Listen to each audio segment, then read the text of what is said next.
गुजरात विधानसभा चुनाव में अब ज्यादा वक्त नहीं बचा है। ऐसे में राजनीतिक दलों ने अपनी ताकत झोंकनी शुरू कर दी है। जहां बीजेपी अपने किले को बचाना चाहती है तो वहीं विपक्षी दल सेंधमारी की तैयारी में है। यहां कड़ा मुकाबला बीजेपी और कांग्रेस के बीच माना जा रहा है, लेकिन यूपी और अन्य राज्यों की तरह AIMIM के प्रमुख ओवैसी बीजेपी के गढ़ में भी चुनावी हुंकार भर रहे हैं।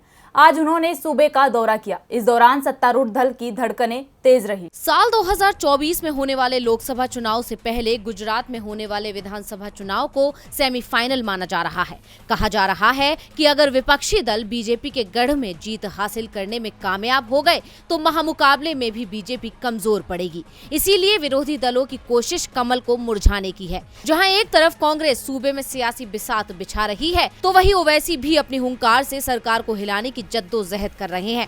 अब वो 2 दिवसीय गुजरात दौरे पर पहुंचे, जहां अहमदाबाद में अलग अलग ईद सेलिब्रेशन के कार्यक्रम में शामिल हुए। इस दौरान उन्होंने बीजेपी सरकार पर जमकर हमला बोला। उन्होंने कहा कि बीजेपी ने राज्य में झूठा विकास का मॉडल पेश किया है, जबकि मोदी जी के राज में तो गरीब और गरीब होता जा रहा है। ये पार्टी केवल लोगों को धोखे में रखना जानती है। हमें पता है कि इस बार जनता इनका साथ नहीं देगी। बीजेपी पर बरसने के साथ साथ वो कांग्रेस की मुश्किल भी बढ़ाते नजर आए, क्योंकि जिस बडगाम में ओवैसी जनसभा को संबोधित कर रहे हैं वो सीट विधायक जिग्नेश मेवाणी की विधानसभा सीट है। ये दलित के लिए रिजर्व सीट है। बडगाम चुनाव क्षेत्र की बात की जाए तो इस क्षेत्र में तकरीबन 70 से 75 हजार मुस्लिम वोटर हैं। माना जाता है कि ओवैसी इस सीट से अपना उम्मीदवार खड़ा कर सकते हैं। वैसे अगर 2017 के चुनाव के नतीजों को देखा जाए तो 95,497 वोट यानी 50% के करीब वोट जिग्नेश मेवाणी को मिले थे, जो बीजेपी के प्रत्याशी से 19,696 वोट ज्यादा थे।